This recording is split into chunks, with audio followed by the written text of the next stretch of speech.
Imagine this. You wake up knowing the clock is ticking, not metaphorically, but literally. You know the hour, the minute, the second when your life will end. This isn't a nightmare, it's the reality for those on death row. And for John William King, that countdown ended on April 24th, 2019, inside the walls of a Texas prison. But what really happens in the last 24 hours of a condemned man? What does he think? How do the people around him behave? And how does someone spend their final moments knowing exactly when the curtain falls? This isn't just any death row case. This is one of the most haunting, racially charged, and brutal executions in modern history. John King wasn't just a prisoner, he was a man whose crime shocked the soul of a nation. And yet, even on his last day, after 20 years of appeals, headlines, and courtroom drama, King showed no remorse. The same hatred that fueled the murder never left him. He woke up in a cell just 10 feet from the execution chamber.com, cold, unshaken. He knew the end was near, and yet a faint hope flickered. His lawyers had mounted a last-minute appeal to the U.S. Supreme Court, citing a technical violation of his rights. But the truth, no legal maneuver could wash away the horror of what he had done.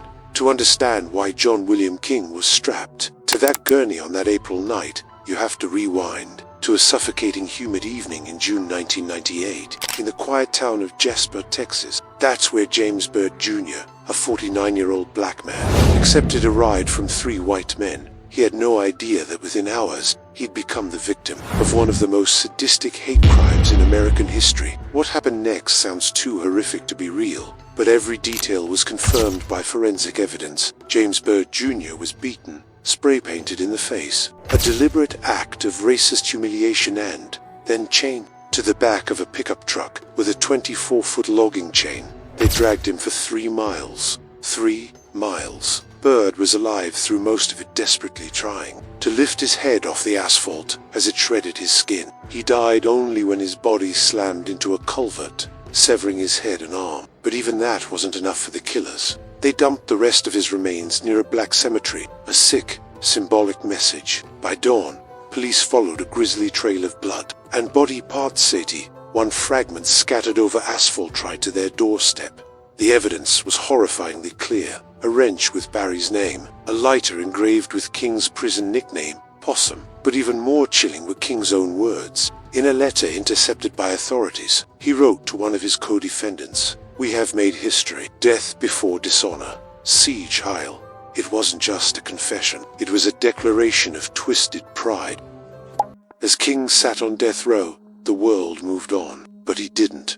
Over 20 years, while his attorneys fought in courtrooms, King built a fantasy, a grotesque mythology in which he was somehow innocent. He became a master manipulator, spinning tales, clinging to contradictions. Meanwhile, his tattoo swastikas, KKK emblems, even the image of a lynching told a story his words tried to hide. His transformation from small-town boy to a white supremacist leader behind bars left those who knew him devastated. A black sheriff remembered him as a child who once slept over at his home. King's own father couldn't understand how prison had birthed such hate in his son. Some blamed trauma, others blamed indoctrination, but no one could deny what he became. He swore he wasn't there. John William King claimed he'd already been dropped off that night, that he didn't kill James Byrd Jr., that Sean Berry had, driven off alone with the man they would later leave. Dismembered on an East Texas road. Yes, King admitted to being a racist, but a killer, a murderer. No, that wasn't him, or so he said.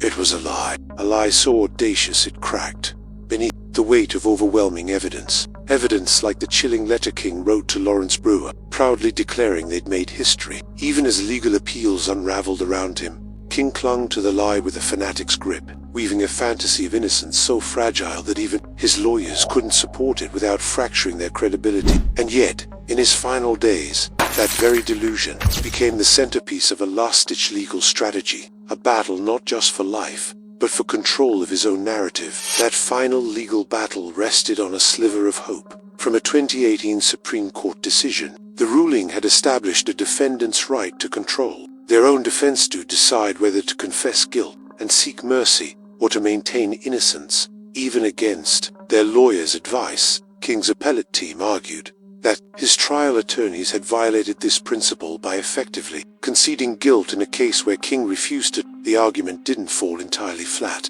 The Texas Court of Criminal Appeals split 5-4, with 4 judges deeply uneasy about executing a man whose constitutional rights might have been undermined. But 5 others said the evidence, 3 miles of agony, mutilated remains, hate-fueled letters and tattoos, were simply too damning to ignore. The case reached the Supreme Court, but the clock kept ticking. April 24, 2019, King's last day. The Texas Board of Pardons and Paroles rejected clemency. No shock. Their Texas rarely spares men like King, especially not the unrepentant. The sun dipped. The air thickened. He waited in a cell just 10 feet from the execution chamber, calm, cold, and reportedly indifferent. Somewhere far above, the Supreme Court deliberated. His lawyers still held on. King didn't seem to care. There was no last meal, not for him.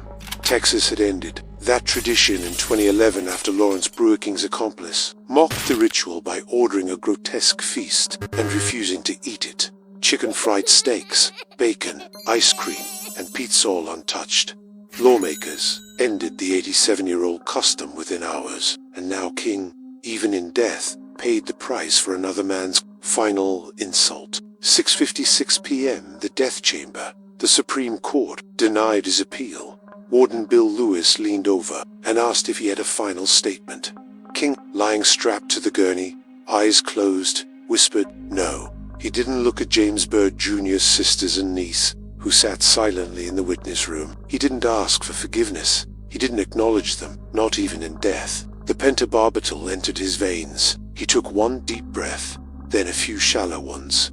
At 7:08 p.m., John William King was declared dead. Outside, a crowd erupted in cheers, but King had planned one last act of defiance. No spoken last words, but he left behind a written message. Capital punishment without the capital gets the punishment. It was a recycled line, borrowed from another death row inmate, and attempts to recast himself not as a killer, but as a victim of class injustice. Even in his final moment, King couldn't help but twist the story, trying to turn a lynching into a political martyrdom.